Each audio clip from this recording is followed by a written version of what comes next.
하나님의 평안이 여러분과 함께 하시길 주님으로 축복합니다. 아멘. 오늘 말씀은 출애굽기 말씀입니다. 우리 출애굽기에 나오는 이 모세에 대해서 처음 듣는 분 없으시죠? 다들 익히 들으셨죠? 이 세계적인 리더십 이론가 하워드 핸드릭스라는 분이 이런 말을 했어요. 오늘날 이 세계의 가장 큰 위기는 리더십이 위기이다. 그리고 리더십의 가장 큰 위기는 인격의 위기이다라고 말했습니다. 저는 이 신학을 전공하기 전에 유아교육 그리고 교육학을 전공했습니다.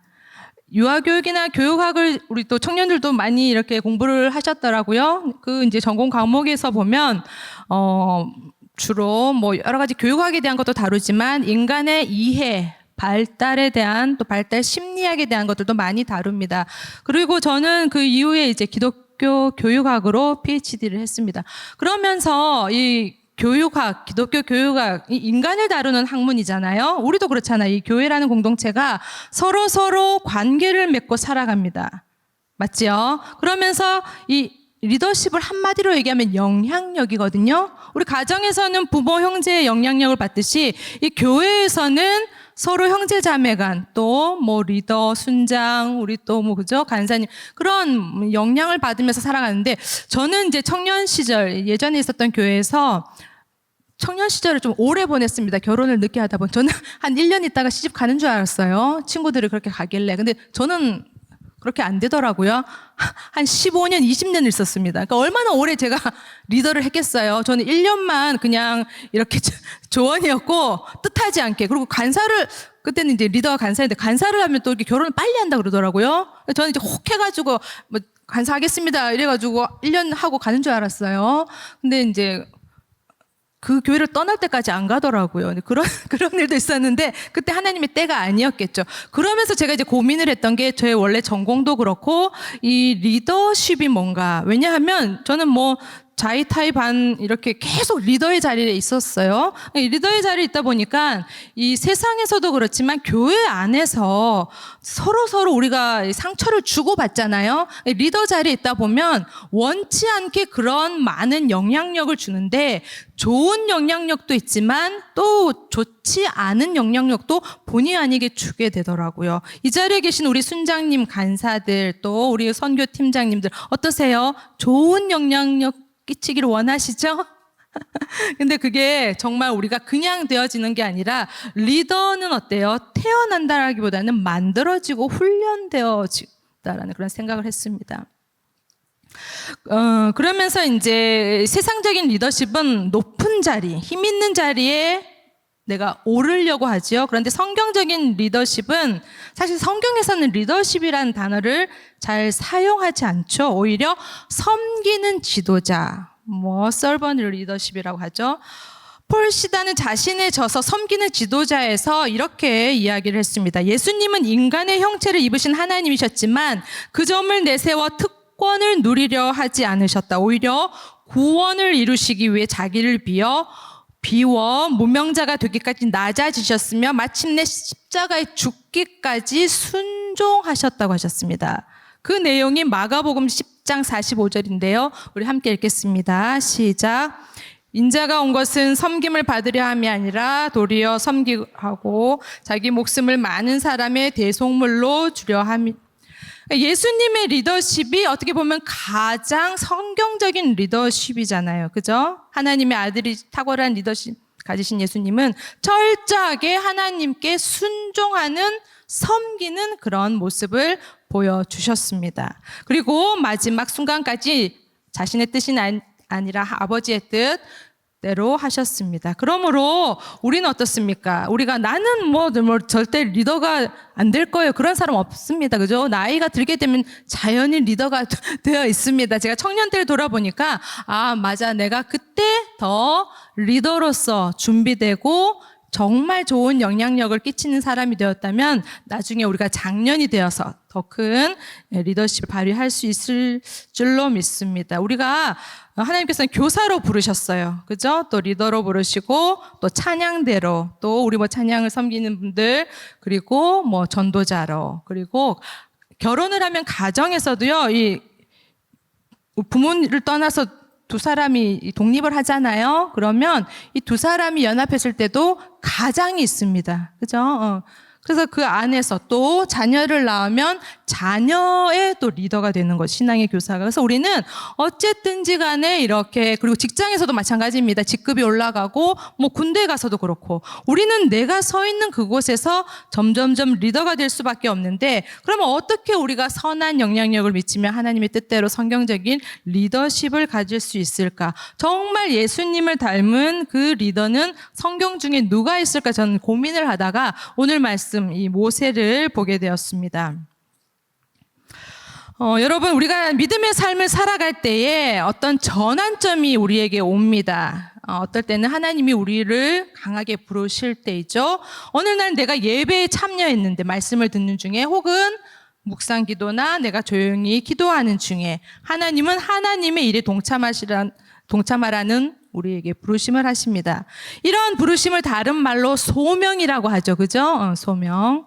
그런데 대부분의 사람들은 어떤 특별한 저나 우리 목사님 같은 목회자 아니면 선교사들만 소명을 받았다라고 여깁니다. 그리고 나처럼 평범한 사람은 하나님께서 소명을 주시지 않았어, 이렇게 생각하는 사람도 의외로 많습니다. 그런데 이 성경에 보면 하나님의 부르심은 특별한 사람에게 이렇게 국한된 것이 아니라 모든 그리스도인에게 보편적으로 해당된다라는 것이에요. 그 하나님의 부르심, 우리가 아까 찬양도 했는데 크게 두 가지로 우리는 볼 수 있습니다. 첫째는 구원애로의 부르심입니다. 사랑하는 여러분 구원 받았습니까? 아멘. 하나님은 우리를 죄와 죽음으로부터 건져내시기 위해 부르셨다라는 거예요. 이 구원애를 부르시면 모든 사람에게 가장 중요한 것입니다. 처음 사람 아담이 에덴 동산에서 선악과를 먹고 범죄했을 때 그는 하나님의 낯을 피해 숨게 됩니다. 하나님은 아담아 내가 어디 있느냐 부르시죠. 마찬가지로 하나님은 우리를 죄와 죽음에서 건지시기 위해 부르십니다. 이 구원의 부르심의 가장 극적인 사건이 바로 십자가 사건이죠. 그러니까 믿음이란 한마디로 이 하나님의 부르심, 십자가의 사건에 반응하는 것입니다. 예수 그리스도가 나의 구원자이십니다. 내 삶을 그분께 맡깁니다. 그럴 때 우리는 그 부르심에 합당하게 하나님의 자녀가 될 수 있습니다. 그런데 어떤 사람들은 이렇습니다. 나는 우연히 예수님을 믿게 돼요. 그냥 태어나고 보니까 우리 가족들이 다 교회를 다니고 있었어. 또 부모님 따라 다니다 보니까, 어쩌다 보니까 친구 따라. 정말 그럴까요? 그렇지 않습니다. 하나님의 부르심에는 결코 우연이 없다라는 것이죠. 요한복음 6장 44절 말씀입니다. 우리 함께 읽겠습니다. 시작. 나를 보내신 아버지께서 이끌지 아니하시면 아무도 내게 올 수 없으니 오는 그를 내가 마지막 날에 다시 살리리라. 아멘. 하나님께서 이끌어 주셨기 때문에 저와 여러분이 이 자리에 있는 줄로 믿습니다. 구원 백성이 되었습니다. 그리고 두 번째로는 사명의 부르심이에요.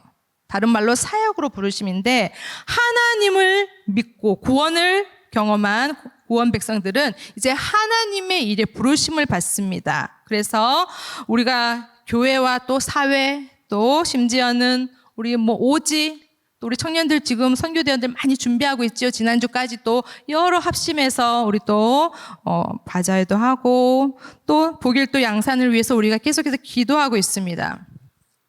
그런데 이 사역의 부르심도 마찬가지예요.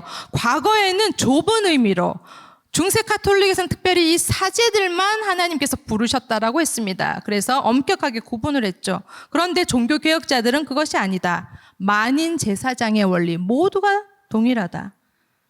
단지 우리는 내 직업의 현장, 내 삶의 현장에서 소명의식을 가지고 있느냐 아니면 그렇지 않느냐의 문제라는 것입니다. 사랑하는 여러분, 우리 삶이 하나님의 섭리 안에 있음을 믿으십니까? 아멘. 모세도 그랬어요. 소명의식 없이 그냥 평범한 삶에 불과했습니다. 그런데 그가 하나님의 부르심을 받고 하나님 인생을 맡길 때에 위대한 삶을 살게 되죠. 오늘 읽은 이 출애굽기 3장은 모세가 소명받는 그 사건의 이야기인데요. 우리는 몇 가지 생각해 보겠습니다. 교훈을 얻겠습니다. 첫 번째는 우리는 언제 모세가 이 하나님의 부르심을 받게 되었는지를 눈여겨보아야 하는데요. 하나님은 모세를 부르시기 전에 또 이미 모세 주변에서 일하고 계셨습니다. 우리 출애굽기 1장, 2장 다 보면 이제 아시죠? 그때 애굽 왕이 유대인 아기를 죽이려 할 때 하나님은 그 부모를 통해서 갈대 상자를 통해서 그를 구원해내십니다. 그리고 출애굽기 2장 23절, 25절의 말씀을 우리가 한번 읽겠습니다. 시작. 여러 해 후에 애굽 왕은 죽었고 이스라엘 자손은 고된 노동으로 말미암아 탄식하며 부르짖으니 그 고된 노동으로 말미암아 부르짖는 소리가 하나님께 상달된지라.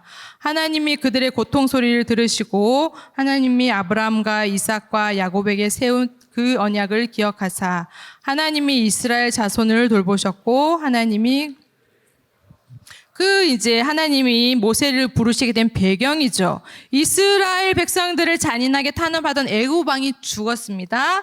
그리고 이스라엘 자손들은 고역으로 인해 지쳐 이제야 하나님께 부르짖어요. 그리고 그 소리가 하나님께 상달이 됩니다. 그때 중요한 것은 하나님께서는 그 상달된 소리 또 중요하지만 아브라함과 이삭과 야곱의 그 조상들과 세우신 언약을 기억하셨다라는 것이에요. 하나님은 그냥 우연히 어쩌다가 이스라엘 자손들을 구원하신 게 아니라 그들이 하나님을 기억하고 돌이켜 부르짖을 때, 기도할 때에 그들을 구원해 내셨습니다. 사랑하는 여러분, 하나님은 우리의 마음이 하나님을 향하길 원하십니다. 하나님을 갈망하고 부르짖을 때에 하나님은 우리를 통해 역사하십니다. 그때가 바로 하나님의 시간이다라는 것이에요. 모세는 원래 자기 힘으로 자기 백성을 구원하려고 했습니다. 그는 애굽의 항문과 왕궁에서 지위를 얻었죠. 하나님은 그 자신만만한 모세를 그때는 부르시지 않으셨어요. 그것이 깨어지고 낮아졌을 때 40년이 지난 후 오히려 사람을 죽이고 도망자 살인자가 되었을 때 모세는 미디안 광야 40년을 목자로 보내면서 이제 80세가 된, 어쩌면 노인이 된, 나는 아무것도 할 수 없다라는 인간적인 힘이 빠졌을 때 그때 하나님께서 모세를 부르시고 역사하셨습니다. 사랑하는 여러분, 하나님께서 우리를 부르실 때는 우리의 능력이나 나이나 환경에 매이지 않으신다라는 것을 기억하시기 바랍니다. 그러면서 모세는 자기 아들, 두 아들이 있는데요. 이런 이름을 붙입니다. 첫째 아들에게는 게르솜이 뜻이 뭐냐면 나그네, 내가 애굽에서 도망와서 이 땅에서 나그네가 되었구나. 그리고 두 번째 아들을 낳고서는 엘리에셀이라는 이름을 지어줍니다. 엘리에셀의 뜻은 나의 하나님이 나의 도움이 되신다. 두 아들의 이름을 통해서 우리는 무엇을 알 수 있을까요? 아마 그는 광야에서 첫 번째 아들을 낳고는 내가 정말 객이구나, 나그네구나, 나는 여기 발붙일 곳이 없구나. 하지만 둘째 아들을 놓고 나서는 하나님만이 오직 나의 도움이다라는 고백을 하게 되죠. 40년이라는 시간이 걸려서요. 사랑하는 여러분, 이렇게 어떤 사람들은 시험을 준비해요. 그죠? 또 결혼을 위해서 기도합니다. 이렇게 이제 제가 5월 말이죠. 지금 6월 달이니까 5월 말에 이청에 가서요. 이렇게 결혼 세미나라기보다는 연애, 그런 이제 세미나를 우리 이청 청년들과 함께 했습니다. 참여하셨던 사람들 있으시죠? 다 잊어버렸어요? 다시 한번 할까요? 그러면서 이제 제가 이렇게 막 강의를 할 수도 있습니다. 그죠? 좋은 내용으로. 그런데, 저는 이제 제가 막 준비해서 강의하는 것보다는 우리 청년들이 어떤 걸 좀 궁금해 할까? 연애도 그렇고 결혼도 그렇고 그런 좀 현실적인 질문에 대해서 제가 좀 고민하고 기도하고 좀 답을 드리려고 이렇게 준비를 했거든요. 그러던 중에 이렇게 참 특이한 설문 이렇게 내용이 있었는데 뭐냐면 지쳤다는 거예요. 하나님, 저는요 결혼 제가 그랬어요. 저보다 지쳤겠냐. 그러니까 꼬리를 내리더라고요. 내가 거기서 막 열내고 불내고 했거든. 너 도대체 결혼 기도 몇 년을 했는데. 그죠? 뭐 한 3년, 4년 하면 이제 지치면서 주님 저에게 이제 독신의 은사가 있는가 봅니다. 막 이러잖아요. 그죠? 뭐 저한테는 이제 뭐 세 발의 피죠. 그러면서 이렇게 시간이라는 게 굉장히 이게 상대적인 개념이에요. 나는 정말 막 시험을 봐도 계속 떨어지고 뭐 소개팅을 해도 그죠? 막 계속 안 되고 뭐 직장에 그죠? 저기 이력서를 넣어도 안 되고 나는 너무너무 지치고 힘드는데 하나님 뭐 하시냐는 거예요. 그러면서 우리의 연약함이 다 드러납니다. 그런데 하나님은요, 우리 그런 과정 가운데서 그 하나님의 때까지 인내하며 기다리며 우리의 믿음을 단련하시는 거예요. 그러니까 내가 기도한 대로 바로바로 응답받으면 나중에 생각하면 이게 뭐 하나님 응답하신 거지 내 능력인지 모르잖아요. 근데 내 힘으로 안 되고 내 뜻대로 안 되고 나는 도저히 못하겠습니다. 그렇게 내 힘을 이렇게 쫙 뺄 때에 하나님의 때에 하나님께서 역사하시면 맞아 내가 아니라 하나님이 하셨구나라는 고백을 하면서 우리가 더욱더 믿음의 사람이 되어가는 것이죠. 그러니까 우리가 뭐 취업도 결혼도 우리 인생의 그 모든 문제에 있어서 몇 번, 그죠? 몇 년 기도해서 응답 안 주신다고 막 낙심하고 하나님 계십니까? 안 계십니까? 저는 이제 뭐 돌아서겠습니다. 저는 가보겠습니다. 그게 아니라 끝까지 응답하실 때까지. 저 보세요. 결혼했지요? 저희 우리 혜리자매, 저희 어머니가 그러셨어요. 저한테. 지혜야, 너는 하나님께서 결혼 빼고는 다 기도 응답해 주시지 제가 결혼 못해가지고 막 그럴 때. 근데 하나님께서는 결혼 기도도 응답해 주셨잖아요. 여러분 확신하십시오. 내 생각, 내 뜻, 내 시간이 아니라 우리는 하나님의 시간을 기다려야 되는데 모세는 그 시간이 40년, 그러니까 40 플러스 40, 80세가 되었을 때 예를 들어서 하나님께서 모세야 너 80세 되면 그때 이제 내가 이스라엘의 지도자로 부를 거야. 그러면 아마 기다렸을 거예요. 제가 저희 남편한테 뭐라고 하는지 아십니까? 난 다시 태어나도 당신하고 결혼하겠다. 저희 남편 좀 놀래더라고요. 이 여자가 왜 이러나? 도망가고 싶겠죠? 절대로 이제 도망갈 수가 없습니다. 저희 남편 이 설교를 안 들으니까. 그런데 왜냐하면 저희 남편 딴 교회 다니거든요. 이제 이런 설교 들으면 안 됩니다. 별 관심 없어요, 저한테. 그래서 이제 저희 남편한테 제가 왜 이제 저희 남편 다 장단점인데 왜 제가 태어나면 또 결혼을 제가 이제 이 사람, 제 남편 이름이 김영근인데, 이 사람이 사람이 존재하잖아요. 저는 이제 결혼 기도할 때, 제 짝이 없는 줄 알았어요. 막 집신도 짝이 있는데, 주님 왜 저는 짝이 없습니까? 막 이러면서. 그런데 이제 저도 짝이 있더라고요. 결혼을 했잖아요. 근데, 이제 제가 만약에 이 남편이 이 세상에 존재한다는 거 알았으면, 막 하나님께 울고불고 안 했을 거예요. 좀 마음 편하게. 그죠? 근데 몰랐으니까. 다음에 전 윤회사를 믿는 게 아닙니다. 다음에 태어나면 김명근이라는 사람만 찾으면 되잖아요. 제가 뭐 딴 사람 막 소개팅해 가면서 막 상처받아 배신당하면서 무슨 뜻인지 아시겠죠? 우리 남편은 뭐 저를 피해서 막 도망 다니겠지. 그래도 제가 이제 딱 찾아서 아무튼 우리가요 하나님께서 응답해 주시는 걸 알면 우리 욕심이 어떻게 보면 하나님께서 저 사람을 내게 주실 걸 알면 막 안달 복달 기도 안 하 두 다리 쭉 뻗고 자죠. 될 걸 아니까.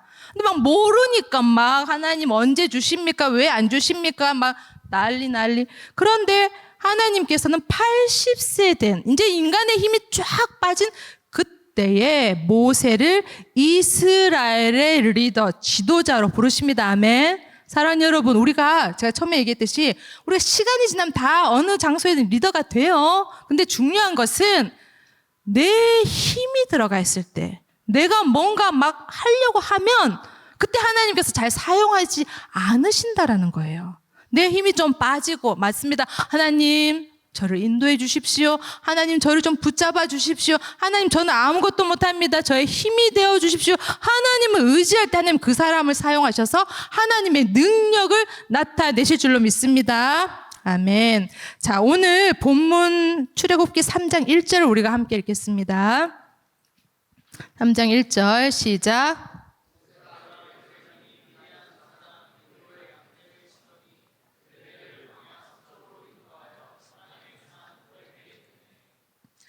하나님은 이제 힘이 쫙 빠진 80세 노인인 이 모세를 부르시고 두 번째는 모세의 소명을 하나님 평범한 일상에서 모세를 부르셨어요. 그는 이제 목자였습니다. 목자가 하는 일은 뭐예요? 근데 양을 돌보고, 그죠? 그런 일이죠. 그것도 자기 양이 아니에요. 내 양이라면 좀 열심히 하겠는데, 장인 이드로의 양을 치고 있는데, 이 호렙산은 십계명을 받은 신의 산의 또 다른 이름입니다. 호렙산의 뜻은 좀 황폐하고 황무지 그런 곳에서 양떼를 일상을 살고 있었습니다. 우리가 어떻습니까? 보통 다른 종교는 신을 만나기 위해서 내가 뭔가를 열심히 해야 한다고 합니다. 사랑하는 여러분 기억하십시오. 기독교는 지성이면 감천이다 이런 말 씁니까? 안 돼요. 거기서 아멘 이러면 안 되십니다. 왜냐면 우리 청년들은 맞는 말도 아멘 안 하고 틀린 말도 아멘 안 하니까 괜찮은데, 우리 어르신들 보면 이렇게 물컵만 들어도 아멘 굉장히 안 들으시고 아멘 하시거든요. 이게 앞에서 이렇게 액션만 취해도 아멘, 졸다가도 아멘 안 돼요. 기독교 지성이면 감천입니다. 여러분 기도 100번 하시면 하나님 들으시면 이런 말에 아멘 이러시면 안 됩니다. 자기가 아멘 하면 놀래요. 왜냐하면 내가 지성을 드리고 공덕을 쌓고 그렇게 해서 하나님이 우리의 소원을 들어주시는 것이 아니라 일상에서 평범할 때, 성경의 대부분의 사람들은 일상에서 하나님의 부르심을 받았습니다. 아브라함은요, 지나가는 나그네를 환대하다가 하나님을 경험했고, 기드온 어떻습니까? 사사기에 나오는 그 기드온은 타작마당에서 밀을 까부르다가, 또 아모스 선지자는 농부였어요. 뽕나무 농사를 하다가 하나님의 부르심. 예수님의 제자는 어떻습니까? 고기잡이하는 현장에서, 마태는 세관에서 자기의 일을 하다가 하나님의 부르심을 받았어요. 그러니까 여러분 중요한 것은요, 우리의 일상이 그만큼 소중하다라는 것입니다. 제가요, 이제 원래 대구에 이렇게 태어나서 공부를 하고 있었습니다. 청년 시절에. 그때도 청년이었고, 서울에 와서도 청년이 굉장히 길었어요. 지금 생각하면 참 그런데, 그러면서 저는 그때는 좀 한 200명, 300명 되는 교회를 한 20년 초등학교 때부터 다녔거든요. 그때는 이제 우리가 토요일마다 교회에서 청소를 했어요. 내일이 주일이니까 다 같이. 그래서 저도 이렇게 그때는 아무것도 아니었습니다. 저는 지금도 아무것도 아니지만, 그때는 전 이제 교회 반주자였어요. 피아노 치는 걸 너무 좋아해서 이렇게 앞에 서서 이야기를 한다거나 꿈을 꿀 수 없는 이런 일을 제가 지금 하고 있는 거죠. 예. 그래서 이렇게 반주하는 거 좋아하고 교회 봉사하고 청소하고 그러다가 이제 사람들이 다 돌아가고 이렇게 이제 예배당에 본당에 저 혼자 이렇게 앉아 있었어요. 앉아서 그냥 기도를 했습니다. 그냥 기도를 했어요. 일상이었어요. 일상, 특별한 기도원을 올라간 게 아니라 교회 청소라 기도를 하는데, 저는 그때 성경도 잘 모르고 이렇게 기도하는 중에 하나님께서 제 마음의 음성으로 큰 용사라고 저를 부르시는 거예요. 제가 얼마나 놀랐겠습니까? 지금도 크지 않잖아요? 근데 그때 아주 작을 때, 지금보다 더 작을 때, 큰 용사 지혜, 그러니까 너무 놀래가지고 기도를 그만했죠. 너무 놀래서 저는 그때 그 큰 용사라는 말이 이 성경에 있는 줄도 몰랐어요. 나중에 제가 이제 신학을 공부하고 설교를 듣다 보니까 하나님이 기드온을 부르실 때, 기드온이요, 이렇게 미디안 압제에서 이제 밀 까부르는 것도 무서워가지고 숨어가지고 할 때, 그때 하나님께서는 기드온을 큰 용사라 부르셨거든요. 근데 저도 교회 청소하고 그냥 집에 돌아가기 전에 습관적으로 기도하고 있는데 하나님께서는 일상 가운데 저를 큰 용사라고 부르셨어요. 제가 이제 나중에 시간이 지나고 나니까 이런 생각이 들었습니다. 하나님께서는 순간적으로 일상 속에서 우리를 부르고 계세요. 우리가 예배 드릴 때, 기도할 때, 너는 하나님의 사람이야? 너는 하나님의 딸이야? 아멘. 하나님의 아들이야? 너는 강한 용사야? 부르시는데 내가 잘 못 느껴요. 그죠? 그럴 때 우리는 어떻습니까? 그 부르심에 순종을 할 수가 없습니다. 근데 하나님께서 일상에서 우리를 찾아오셔서 부르실 때에, 모세도 마찬가지입니다. 하나님의 임재의 연습이라는 이 로렌스 형제는 평생 하나님의 임재 속에 살았는데요. 그는 수도원의 주방에서 이 설거지하는 주방 그릇을 닦는 평범한 일을 통해서도, 또 나무 한 그루를 보면서도 하나님의 임재를 경험했습니다. 그러면서 이런 고백을 했어요. 하나님께 나아가는 가장 중요한 부분은 그분의 임재를 경험하는데 방해하는 요소들을 그때 계속 포기하는 거라고 했습니다. 사랑하는 여러분, 하나님의 임재는 우리 일상 가운데 임하시는데 그때마다 내가 그 경험을 방해하는 것들을 내려놓아야 한다라는 것이죠. 오늘날 수많은 그리스도인들은 하나님의 임재 없이도 살 수 있다고 합니다. 특히 리더들이 그렇게 하면 더 무서운 거예요. 왜냐하면 이 따라가는 팔로워들은 뭐 리더에 따라가는데 리더들이 하나님의 임재, 하나님 능력 없어도 할 수 있어. 아니죠. 우리는 일상 가운데서 하나님의 임재를 날마다 경험하기를 소원해야 할 줄로 믿습니다. 출애굽기 3장 2절 3절을 우리가 계속해서 보겠습니다. 3장 2절 3절 함께 읽겠습니다. 시작. 여호와의 사자가 떨기나무 가운데로부터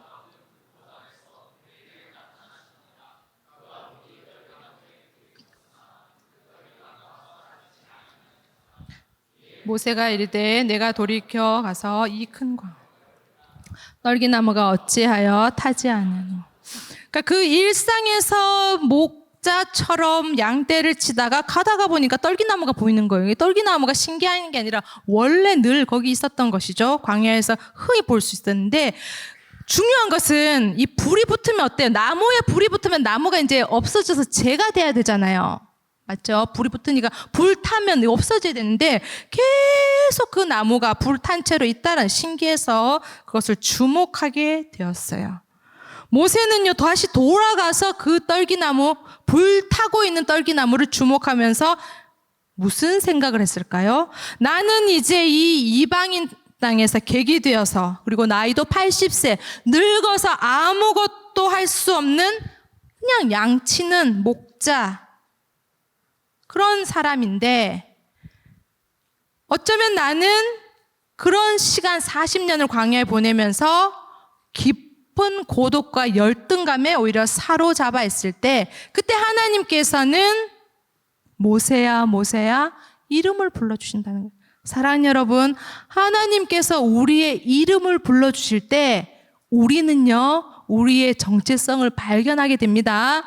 모세는요 너무 초라한 거예요. 나이는 나이대로 객이 되어서 아무것도 할 수 없을 때 하나님 떨기나무 가운데서 모세를 부르시고 2번이나 그의 이름을 불러주셨다는, 그러면서 하나님의 임재를 경험했다라는 거예요. 사랑하는 여러분, 저도 이제 사역을 쭉 하면서 특히 오늘 이제 우리 리더십에 대해서 좀 말씀을 나누는데요. 리더들이 되게 이렇게 실망하면서 막 열심히 하다가 낙심할 때가 있어요.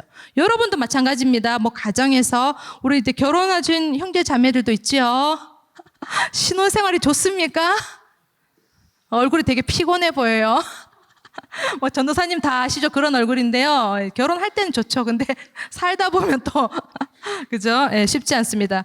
가정에서도 우리가 아내와 남편으로, 직장에서도 그렇고 또 우리 그죠? 우리 순장님들, 간사님들 다 쉬운 자리가 아니에요. 그럼 낙심하게 되고 내가 그 자리를 떠나고 싶고 피하고 싶고 또 선교 마치고 나면요 이 팀장님들이 없어져요.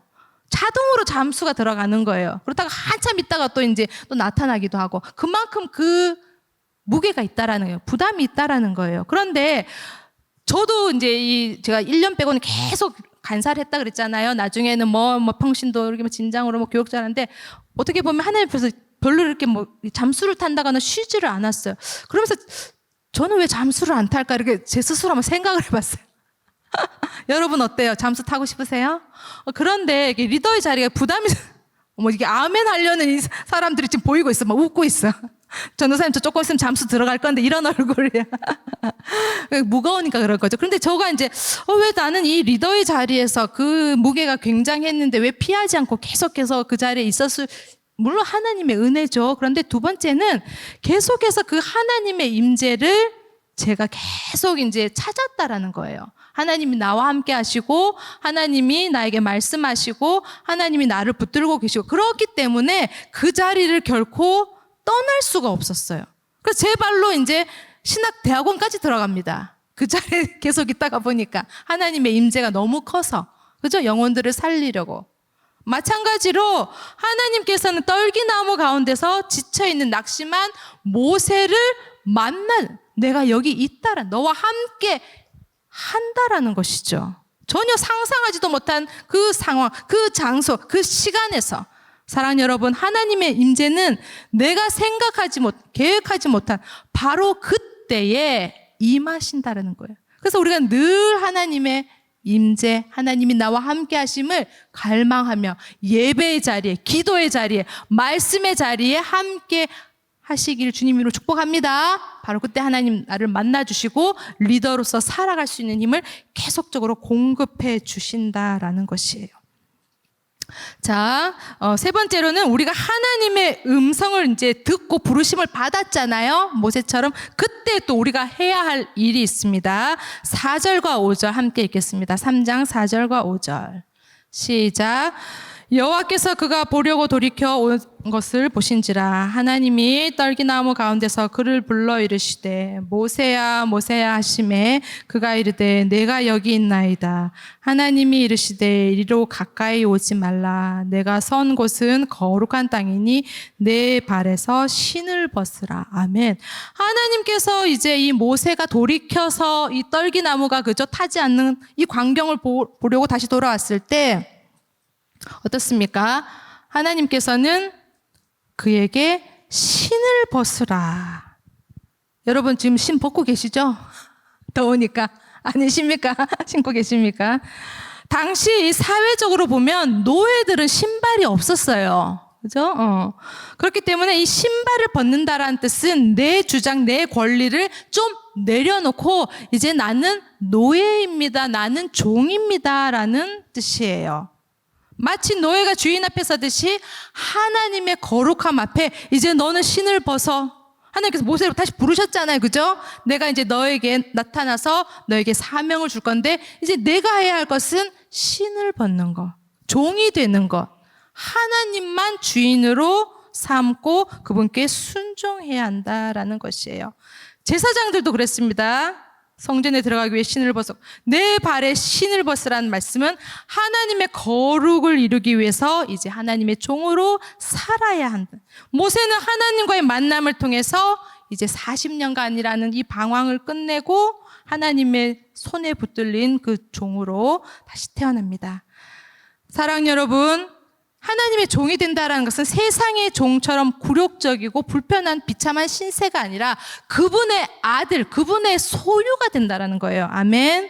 그죠? 그리스도의 종이 된다는 것은.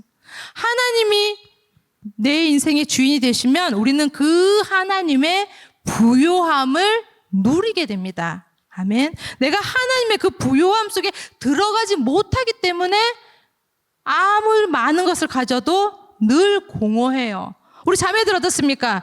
집에 신발 많죠? 우리 집에도 이렇게 신발 쫙 열어보면 우리 신랑 건 3컬레. 제 거는 막 30컬레가 너무. 왜 신발을 사도 신을 게 없을까요? 가방은 어때요? 저희 남편 가방 2개.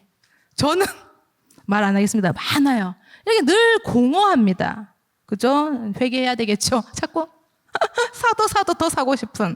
자매들 왜 나만 그런 것 같아요? 자기들도 다 이렇게 막 옷도 많잖아요. 근데 뭐 옷장 열면 옷 입을 거 없잖아요. 그죠? 그래서 마찬가지로 우리의 그 연약함은 우리가 채우려고 하면 내가 주인 되었을 때. 그런데 나는 내 신을 벗고 하나님 뜻대로 나를 사용해 주십시오. 하나님만이 나의 주인이고 나의 왕이십니다. 고백할 때에 그 하나님의 풍성함을 내가 누릴 수 있고 그것을 나눠주는 사람이 바로 영적인 리더라는 것입니다.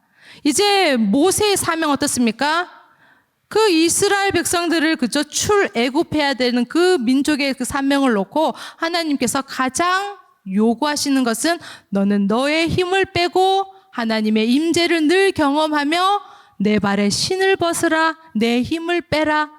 나의 종이 되어라. 내가 너와 함께 하겠다. 내가 너에게 승리를 주겠다. 약속하십니다. 사랑하는 여러분, 사도 바울도 자신을 이렇게 소개합니다. 여러 서신서들 보면요. 나는 예수 그리스도의 종이라고 합니다. 여러분 어떻습니까? 여러분도 예수 그리스도의 종으로 살고 계십니까? 중요한 것은 내 환경, 현실, 능력보다도 내가 누구의 종으로 사느냐. 그럴 때에 하나님이 종이 된다는 것은 하나님의 능력으로 이 세상을 산다라는, 그럴 때 하나님은 우리를 통해서 그 하나님의 선하심을 영향력으로 드러내실 줄로 믿습니다. 그런 리더가 오늘 우리 동강교회 청년부의 공동체에 많이 세워지길 주님으로 축복합니다. 바로 그런 사람이 이제 결혼할 준비를 하는 거예요. 저보고 와가지고 막 전사님 상담해 주세요. 뭐 어떤 사람 좋은 사람입니까? 제가 얘기해 줬잖아요. 어떤 사람 좋은 사람이라는 거. 궁금해요? 개인적으로 오세요. 제가 우리 청년들 중에 눈여겨보고 있습니다. 근데 우리 자매들은 또 이렇게 별로 안 좋아하더라고요. 또 우리 형제들도 그래요. 다 뭐 좋은데 자꾸 자매의 외모를 보고, 그죠? 뭐 그거는 자기 마음이지만 그럴수록 이제 때가 늦어진다는 거, 더 인내해야 된다는 거.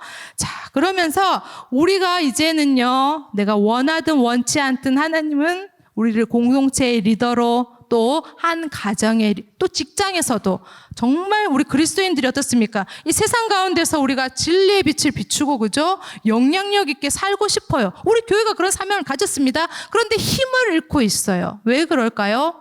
내 힘으로 하려니까. 그리고 하나님의 임재를 내가 경험하기보다는 그냥 내가 준비한 대로, 그냥 내 뜻대로 자꾸 해보려고 하니까 하면 할수록 더 안 되는 거예요. 그런데 내 몸에 힘을 빼고 하나님의 힘을 공급받고 내 발에 신을 벗고 하나님 저를 사용해 주십시오. 제가 주님의 종이 되겠습니다. 그럴 때 하나님은 그런 사람을 사용하셔서 공동체를 세우시고 리더로 사용하십니다. 그런 리더가 많이 일어나는 우리 동강교회 청년부 되길 주님으로 축복합니다. 아멘. 우리 하나님의 부르심 찬양하시고 기도의 자리로 나가겠습니다.